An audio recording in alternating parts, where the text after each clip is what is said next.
The influence of church architecture, Gothic cathedrals like Notre Dame Cathedral and the Eastern Orthodox churches were designed not only as places of worship, but also as symbolic representations of divine order and beauty. Monasteries became centers of healing and learning. Monks, influenced by Christian teaching on charity and hospitality, founded hospitals as part of their religious mission. Many hospitals of this period were attached to monasteries, with monks providing both spiritual and physical care to patients.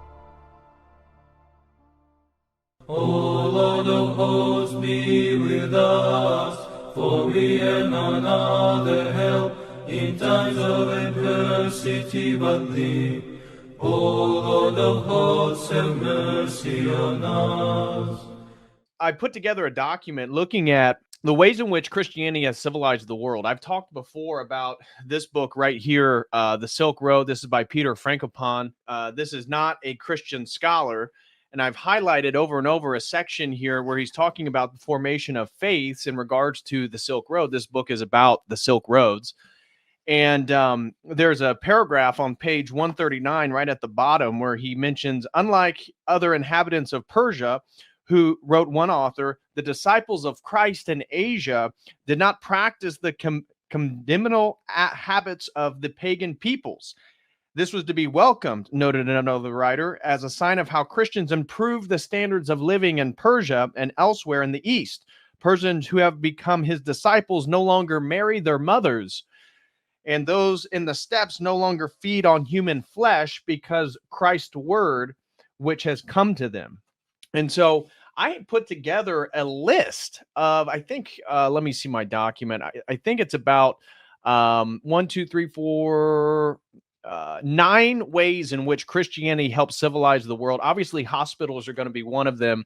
And then I'm going to dive a little bit into St. Basil the Great and the Christian origins of hospitals and how those came about. We'll also mention a little bit about the Knights Hospitallers, even though I will demonstrate some reasons to not celebrate the Knights Hospitallers in totality. Really, they were a Western iteration of the work of St. Basil the Great. But I'm actually going to highlight Plaincarrel Chapel in France, where there's a very famous fresco depicting Adam and Eve with what appears to be a mushroom. And I'm just going to tie that into a general thesis, really not focused in today's stream, but regarding the appropriation of Gnostic beliefs. We talked about the Knights Templars, Baphomet worship, and the Knights Hospitallers. And obviously, they were building hospitals in the Holy Land after the First Crusade. That's kind of where they got their name.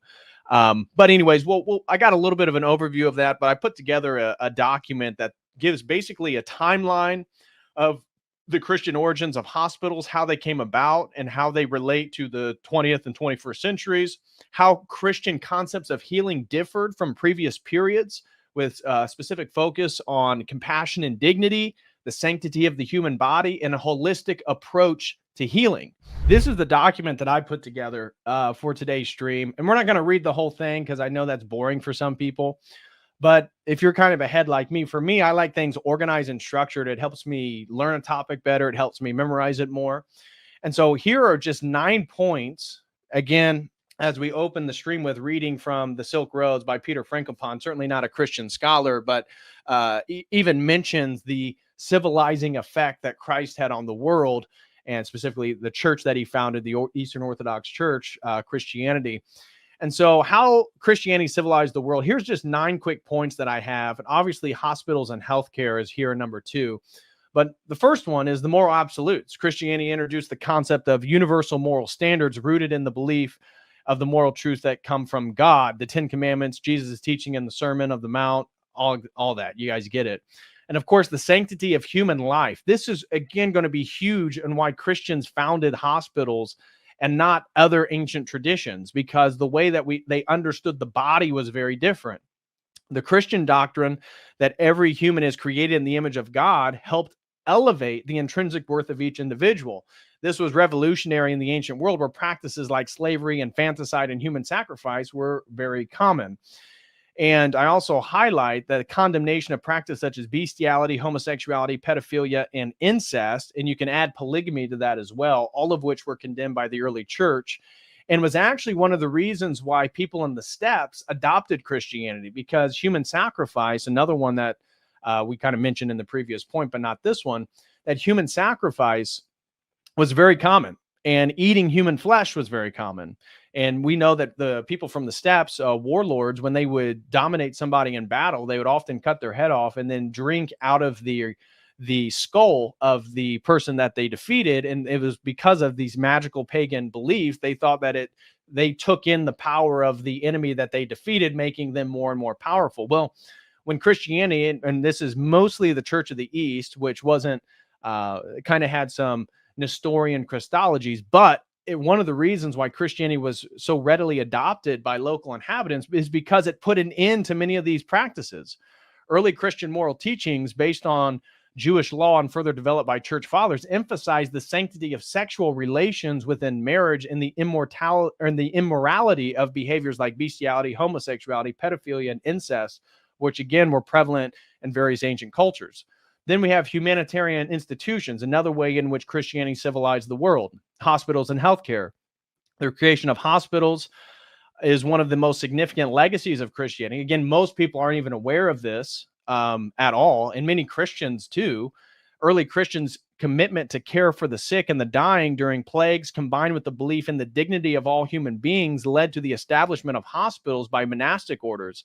The first hospitals appeared in Christian communities, especially after the Council of Nicaea, which called for the establishment of hospices in every cathedral city.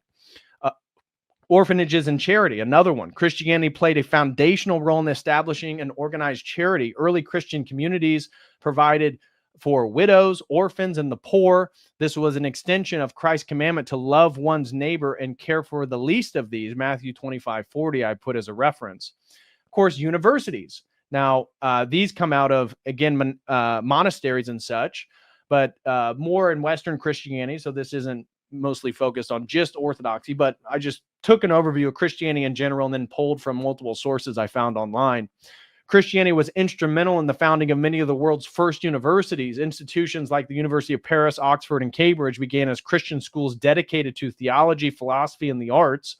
Monasteries and cathedrals also served as centers of learning during the early medieval period, preserving classical texts and fostering scholarly pursuits. And of course, literacy and education. Christian monks and missionaries were among the first to spread literacy across Europe and other parts of the world. The need to read the Bible, obviously, particularly, and that's going to be more so, again, Protestant Reformation, all that different stuff. Anyways, legal and social reforms, abolition of infanticide and human sacrifice. Again, we don't need to go into this too much. You guys get it. If you want to, again, if you want the full document, you guys can have access to it over at the website. Abolition of the gladiatorial games. This has recently come up because of the Olympics in Paris and the clear demonic, satanic, transgender inversion of the Last Supper. And people have been questioning whether Christians support the Olympics at all. This is partly due to the abolition of the gladiatorial games under the Roman Empire. And then sexual morality, obviously, strict sexual ethics, condemned adultery, polygamy, and other practices. The development of rule of law, natural law, and human rights. Christian theologians, like, again, I just pulled from a few sources. Thomas Aquinas developed the concept of natural law, even though we may have some gripes with a lot of his theology. The value of justice. Christianity contributed to the emphasis on justice as a divine attribute and the responsibility of rulers to govern justly. And of course, the influence of church architecture. Again, Gothic cathedrals like Notre Dame Cathedral and the Eastern Orthodox churches were designed not only as places of worship, but also as symbolic representations of divine order and beauty. Art and literature, and then, of course, music, Gregorian chants, Byzantine chants. I forgot to put that in there. And then people like Bach, Christian influences that still has a resounding influence today in regards to music, work ethic and vocation, charitable economy, political contributions. Now, I'm question this one. This one came up in a source, and I wrote it down. And I'm not a huge fan of secularism, but one of the sites that I had said, although the concept was fully developed later, Christian theologians like Augustine of Hippo, who is a saint of the Orthodox Church, with his City of God, contributed the idea that spiritual and secular realms should be distinct. This laid the foundation for modern ideas of secular governance. Now, I, as an Orthodox Christian, not so big on the concept of secularism, but I added this to it just because of one of the websites presented this as another important effect that Christianity has had on the contemporary world. And then influence on democracy and human rights. I kind of question this one too. I'm not a huge fan of democracy. Obviously, the rule of the mob is certainly deleterious to individual freedoms. But anyways, I just included that in there. And then global humanitarian efforts. This is a better one: missionary work and cultural exchange, and then abolition of slavery, which is ironic, right? Because they want white Europeans or white Americans to pay reparations for slavery, when Christianity actually was the first institution to really end slavery. It's all ironic because there's still open slave trade, for example, in Libya right now, which is where Gaddafi was executed by the will of Hillary Clinton and the globalist establishment. Anyways, I digress. That's not the point of today's stream. Anyways, okay, let's get into now. I constructed a timeline for the Christian origins of hospitals, and this is a historic timeline. And so for the first to third centuries, some of the stuff that I found was that there were house churches and hospitality. In the earliest period of Christianity, there were no formal hospitals, but Christian communities practiced acts of mercy by caring for the sick, elderly, and the poor. Christians were noted for their care during times of plague, as evidenced by the writings of early church fathers like Tertullian, Cyprian of Carthage.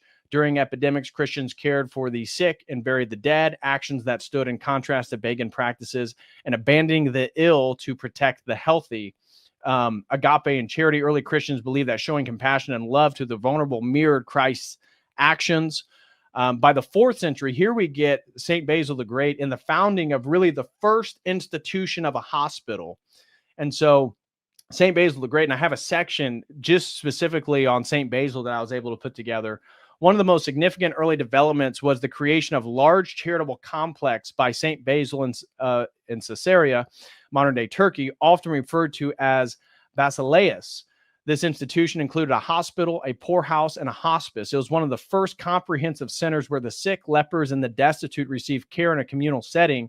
The basileus set a precedent for later Christian hospitals throughout the Byzantine Empire. And it's really the Byzantine Empire that where all this stuff gets going. And I have a video actually from the Duke Theology School that I found online. I was searching online for something good on the Christian origins of hospitals. There really wasn't much. There's a few like 5, 6, 7-minute videos, but I did find one scholar, and she actually had dove into this and done research on it. And again, it's all about the Byzantine Empire. Emperor Justinian, for example, actually funded the building of many urban hospital centers specifically for the caring of sick people for free. I will get into that in just a second, but I will show you. We're not going to watch. It's like an hour long, this presentation by this scholar, but I found one and it's fairly decent. And she has some really good stuff in there, maps, all types of stuff, historical timeline. So I'll share that link with you guys here in just a few once we get to it.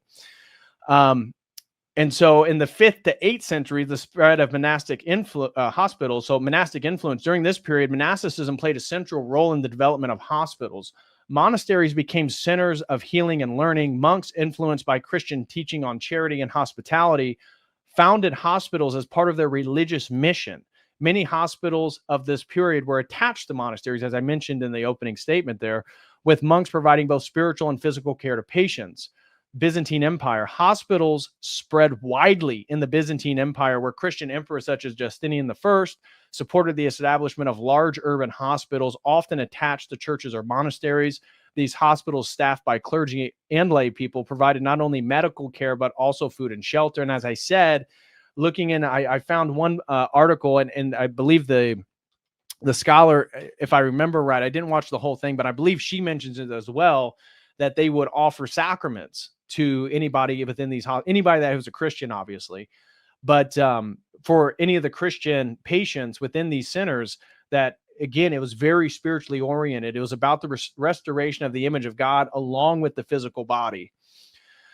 And then by the 9th and 12th centuries, this is the rise of medieval Christian hospitals in Europe and the Crusades with orders like the Knights Hospitallers. I have a section here describing it, but again, we'll get into that in just a little bit. Charlemagne, who certainly we don't regard as a saint in any way as Orthodox Christians, but he did have an edict in the year 800 And he issued decrees to encourage the establishment of hospitals throughout his empire, mandating that every cathedral and monastery maintain facilities to care for the sick. Again, this is a continuation of St. Basil the Great's legacy and really what was happening in the Byzantine Empire at the time. Then we have the Crusades, the rise of the Crusades, again, with military religious orders like the Knights Hospitallers. These hospitals, like the famous one in Jerusalem, provided care for wounded soldiers and sick pilgrims traveling to the Holy Land. The Hospital of St. John in Jerusalem, founded in 1070, became one of the largest and most organized hospitals of the medieval period. And then the High Middle Ages and hospital expansion. You have cathedral hospitals. Many hospitals in medieval Europe were associated with cathedrals or large churches. We've already mentioned that. And then secular and church collaboration. By the 12th century, hospitals were increasingly supported by both church and the state. Lay patrons often donated land and money to build hospitals as acts of piety, while the church ensured that hospitals were run in accordance with Christian principles, something that certainly isn't the case now, even in hospitals that go by Christian names. And then 16th, 18th centuries, we have the Reformation, Renaissance developments, obviously. So Catholic and Protestant hospitals, the Protestant Reformation brought changes to the hospital system, particularly in Protestant regions where monastic institutions were dissolved. However, both Protestant and Catholic reformers maintained the Christian emphasis on the care for the sick. Here in Indiana, Methodist Hospital is one of the largest hospitals that we have, again, a Protestant institution. And really, if I had to lay any criticism to our Orthodox brothers and sisters, and partly is due to the lack of numbers. Like I said, we're just about 1% of the U.S. population Orthodox Christians. But how many Orthodox churches are there in the United States? It's almost all Protestant and Catholic. And so I think doing more, if we had more wealthy Orthodox patrons, maybe we could construct universities and hospitals in the name of Holy Orthodoxy. I think that would be huge, and especially if they were run specifically by a sort of Orthodox phronema and ethos, I think that'd be fantastic. But anyways, I digress. Advancement in medicine. During the Renaissance, hospitals became centers of medical learning and practice. Catholic hospitals maintain a close connection between healing and spiritual care, while Protestant hospitals often integrated medical education with patient care. Then you have the modernization of hospitals in the 19th century, Nightingale and the professionalization of nursing. Florence Nightingale influenced her Christian faith, revolutionized hospital care and nursing practices in the 19th century. During the Crimean War, she organized nursing care in British military hospitals, and emphasizing sanitation, nutrition, and compassionate care. Then you have the Catholic Sisters and hospital expansion also during the 19th century. So Catholic religious orders such as the Sisters of Mercy and the Daughters of Charity became major providers of hospital care across Europe and North America. These religious orders founded numerous hospitals and were known for their dedication to the poor and marginalized. And then once we get to the 20th and 21st century contemporary hospitals, of course, the secularization in medical medicine in the 20th century, many hospitals became secular institutions as medical care became more professionalized and scientific advancements transformed the healthcare industry. However, many hospitals continue to be run by Christian organizations, particularly Catholic hospitals, St. Vincent, St. Francis, all these are in Indianapolis here, which remain a significant presence in the healthcare system. True. And then Christian medical ethics in the modern world. In contemporary times, Christian hospitals continue to integrate ethical considerations regarding the sanctity of life, including opposition to practices like assisted suicide that's now legalized in Canada, and then certain reforms of reproductive technology, and that's like certain forms of IVF, abortion. And these hospitals often advocate for holistic care, addressing the spiritual, emotional, and physical needs of patients. And so how Christian concepts of healing differed from different previous periods. So focus on passion and dignity. So I thought this is certainly interesting. Unlike many earlier pagan and Greco-Roman practices, which were often utilitarian and associated with divine retribution, Christian healing was grounded in compassion. Jesus' healing ministry, as recounted in the New Testament, provided a model for early Christians. Caring for the sick was seen as a form of serving Christ himself, in contrast to Greek and Roman medicine, which was often reserved for elites, which is really what we're moving back to, right? I've talked about the sort of the pagan regression of our contemporary world, and that's exactly what we're getting now. As we talked about the origins, that it was free medical care. It was about a spiritual re-sanctifying of the image of God within people. Now it's only for the elite, which is exactly how it was in the pagan world. Christian care emphasized the dignity of all human beings, especially the poor and the marginalized, which is, again, I thought that was one of the ironies in doing research for this stream, is that Christians cared for the marginalized in society. Now, through critical theory and all this stuff, the marginalized people, and they get the most extremes, like, a trans, Down syndrome lesbian or something. Now they put that on your commercials. They put that in front of you and all the advertisements. And so this was part of Darren. It actually relates to the deconstruction stream I did with Jay, where the undermining of the phallogocentrism that was the central pillar of Christianity, the privileging of the masculine, the privileging of the metaphysical and theological concept of logos, and the focusing on centeredness, where the Christians go out to the margins and they bring people into the centeredness for holistic healing. Now they undermine that, and now there is no centeredness, and it only focuses on the marginalized. Interesting inversion, right? It's very interesting inversion. And then another important concept was, of course, the Christian sanctity of the human body. Christianity introduced the idea that the human body was sacred, being created in the image of God. Due to the incarnation of God taking on human nature, this contrasted with earlier views, such as those of Greek philosophy, Plato, for example, which sometimes view the body as inferior to the soul. And Christians believe that caring for the sick was a moral duty, and the preservation of life was a sacred task, not allowing people to kill themselves through assisted suicide. This elevated the importance of healthcare as an expression of Christian charity and moral obligation. And of course, the holistic approach, which is nowhere present in the contemporary medical scene. Christian healing took a holistic approach that included not only the physical body, but also the soul. Healing was often accompanied by spiritual care. As I said, the administration of sacraments, such as confession and the Eucharist. Monastic hospitals, for example, combined physical care with prayer and rituals aimed at healing the soul, reflecting the belief in the interconnectedness of physical and spiritual health. And then our man of the day, who I wanted a whole section just to emphasize for everybody watching and who watched in the future, is St. Basil the Great. Many of you guys probably know of his importance as a Cappadocian father through his theology. I have books here. I have On the Christian Ethics by St. Basil the Great. This is one I have of his right here. But how many are you guys familiar with his role in the construction of hospitals?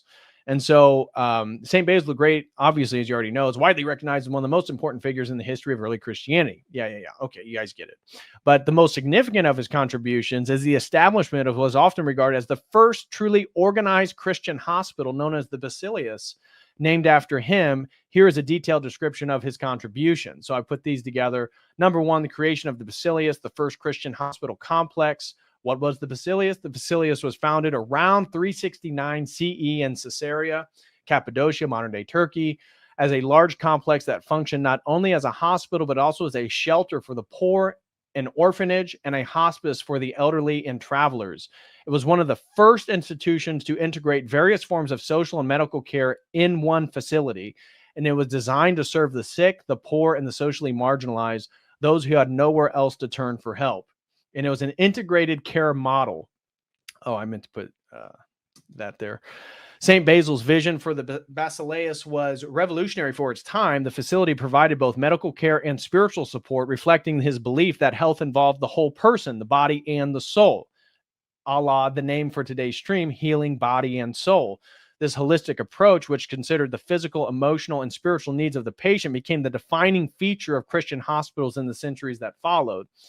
It had special wards for the sick, including those with contagious diseases like leprosy, who St. Basil specifically took deep care of, which were often feared and neglected in ancient societies. In this way, Basil's hospital stood out for welcoming those whom society shunned. And then monks and clergy often provided the spiritual support, while physicians and nurses, who were likely also monks or religious lay people, offered physical care. This integration of professional medicine and Christian charity was an innovation that would influence the development of hospitals throughout Christendom, as we already showed in that timeline, influencing the West. It all gets started in Byzantium. This is truly, hospitals are truly of Orthodox origin,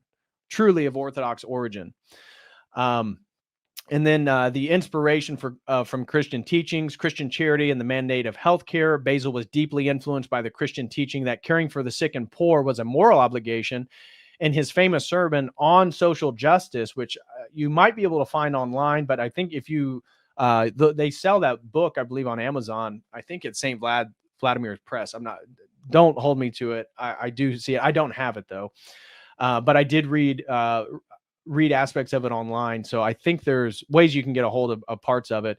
He spoke passionately about the duty of Christians to help those in need, calling wealth a means to help others rather than something to be hoarded. For, Basil came from a very wealthy family, by the way, if you weren't aware. And for Basil, healthcare was not merely a professional economic endeavor, but a spiritual act of charity, mirroring Christ's own ministry of healing and then reflecting Christ's teachings. You guys get it. We already mentioned that earlier. The role of organizing charitable infrastructure, institutionalizing charity. Before Basil's time, charitable work in Christian communities was often informal, as I said, carried out sometimes in local churches, sometimes in people's homes, but it lacked formal infrastructure. St. Basil, recognizing the need for a more organized approach, helped to institutionalize charity through the establishment of the basileus. And then the first prototype of public welfare system, the basileus, was a comprehensive welfare complex prototype for public welfare institutions that later spread across the Byzantine Empire and beyond. It combined different forms of aid in one facility, from medical care to food distribution, housing, and religious services. This model influenced how later monastic hospitals and hospices were organized, especially in medieval Europe. And addressing the needs of the most vulnerable, care of the lepers. One of St. Basil's most significant contribution was his care for lepers who were often isolated, shunned from society, as we said, focus on the poor and the destitute, promotion of healthcare as a Christian duty. We kind of already hit on that already. And then advancing medical knowledge and ethical approach to medicine. St. Basil's approach was not merely about caring for the sick, but also promoting an ethical framework, again, on Christian ethics, the book that I have on his, promoting an ethical framework for medicine rooted in Christian morality. He believed that healthcare was a moral duty, and his idea influenced later Christian thought on medical ethics, emphasizing compassion, service, and respect for human dignity, and then the integration of medical knowledge. While St. Basil himself was not a physician, his hospital integrated the best available medical knowledge at the time, likely drawing on Greek medical traditions from figures such as Hippocrates and Galen. By blending medical science with Christian charity, Basil set an important precedent for later hospitals. And so then I have a few, we've already discussed this, but I just want to include it in my document.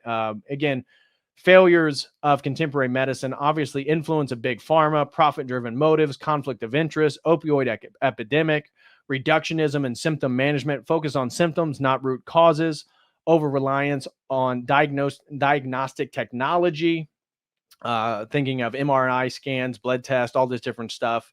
And then chronic disease management, rather than promoting preventive care or curing chronic disease, the current system often revolves around long-term management through medication. And then it's a failure, as I already mentioned, to treat patients holistically. It neglects the mental, emotional, and social factors. It neglects the mind-body disconnect, or emphasizes that really. And then psychosomatic conditions, many chronic conditions such as irritable bowel syndrome, chronic fatigue, and fibromyalgia may have psychological and physical components. However, the traditional Western medical approach often fails to acknowledge or treat these interconnections, sometimes dismissing patient symptoms as all in their head. And then the over-medicalization of everything, lack of preventive care, fragmentation of care and specialization. This is a huge problem now. And then access inequality, as I said, it's moving back to the sort of pagan pre-Christian origins of hospital or really healthcare in general. That's really for the elites. We're seeing that resubstantiated now. Defensive medicine over treatment, and then mental health care deficiencies. I've mentioned a few of these already. So if you want to read all this stuff again, you can do so. The article or this document will be up at the website. And then I have a little bit on the Knights Hospitallers. Now, before we get into this, I want to have a bit of a caveat here. And so let me pull up my my documents again. How many of you are aware of Plain Corault Chapel?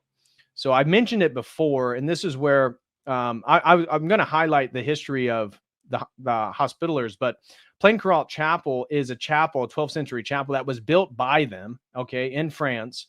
And it has this little interesting fresco in it, which many people that promote a sort of psychedelic interpretation of Christianity argue that, oh, the mushroom was the original Eucharist. Well, it wasn't. I actually wrote a whole paper on why it isn't. It's actually a Gnostic innovation of how we understand sacraments or what the Eucharist was supposed to do, creating sort of mystical experiences and stuff like that, unifying God with the person. But interestingly enough, this chapel has here what appears to be Adam and Eve covering their private parts with mushroom caps, as if the mushroom itself, we see the serpent here with an apple in its mouth, presenting as if this was the original tree of knowledge, with some type of mushroom, inebriating mushroom, psychoactive mushroom.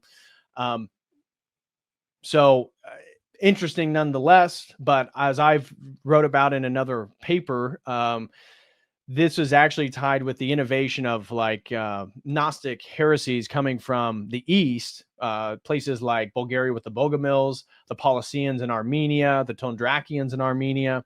And I document in that paper the use of inebriating substances in various Gnostic cults in early Christianity, and how these reverberations with people like the Albigensians and the Cathars. This is all Gnostic practice, and the Cathars, ironically, were around this area, and the Knights Hospitallers may have adopted these practices as they were in the Holy Land during the Crusades, where some of these Christian knights, like the Templars, like the Hospitallers, probably got access to some of these Gnostic traditions that they reincorporate into their practice. But I just want to give that caveat because I'm not here to promote the Knights Hospitallers. But if we're talking about Christian origin of hospitals, I feel like it was necessary to at least bring up. And so the origins of the founding mission, the Knights Hospitallers, formerly known as the Order of St. John of Jerusalem, originated as a monastic order before becoming a military order. And that the tradition, we've already covered that, the Hospitallers' contribution to hospital development, the expansion of hospital networks. As the Hospitallers grew in importance, especially after the First Crusade, they expanded their hospital operations across the Holy Land and beyond, establishing a network of hospitals and major pilgrimage routes in Crusader states. Their main hospital in Jerusalem was a large, organized facility capable of housing thousands of patients, with a particular focus on poor and pilgrims, regardless of their faith. Standardizing hospital care, the Knights Hospitallers were known for their professional and structured approach to healthcare. The order maintained high standards of hygiene, diet, and patient care. Their hospitals provided not only shelter and sustenance, but also advanced medical care for the standards of that time. This included the use of surgical techniques and medicinal herbs, as well as innovations in hospital management, such as separate wards for different types of illnesses. Again, really, which is a continuation of St. Basil the Great. He is really the founder of the whatever the, and I think I wrote this down somewhere, but I mean, none of what, oh yeah, I did it right here. So it's really St. Basil the Great that gives the inspiration for what the Knights Hospitallers were doing in a Crusader Catholic context. Obviously before the Fourth Crusade, that's still a sore part of our Orthodox history, but anyways, I digress. And then the military role in continued medical care. After the establishment of the Kingdom of Jerusalem, the Hospitallers evolved into a military order tasked with defending Christian territories. However, even as they became warriors, they never abandoned their mission for caring for the sick. They established hospitals in the territories they defended, including large fortified hospitals that could treat both civilian pilgrims and soldiers wounded in battle. This blend of military and medical service was unique to the Hospitallers and emphasized their commitment to both charity and defense of the faith. And then I have a thing here on the influence of European hospital development, hospitaller hospitals as a model. They kind of became a model of medieval Europe and later high Middle Ages. Monastic and military orders, other Christian monastic and military orders, such as the Templars and the Teutonic Knights, also established hospitals. And then the foundations in Europe, after their expulsion from the Holy Land following the fall of Acre in 1291, the Hospitallers relocated their headquarters in Rhodes and later Malta, but they continued to build hospitals throughout Europe. And then the religious and spiritual aspects of healing, we kind of already covered that. It's a reiteration of what we said. And then the legacy of contemporary healthcare, the Order of St. John, or the Sovereign Military Order of Malta, which descends from the original Knights Hospitallers, continues to be active in humanitarian work and medical care. They run hospitals, clinics, humanitarian programs around the world, carrying on the tradition of Christian charity and medical care that for them began in the 11th century. And then many modern hospitals and healthcare institutions continue to reflect the values and ethics established by the hospitalers, such as the emphasis on charity, care for the poor, and medical professionalism. Again, all really coming from St. Basil the Great. So that kind of is a little quick overview of my document.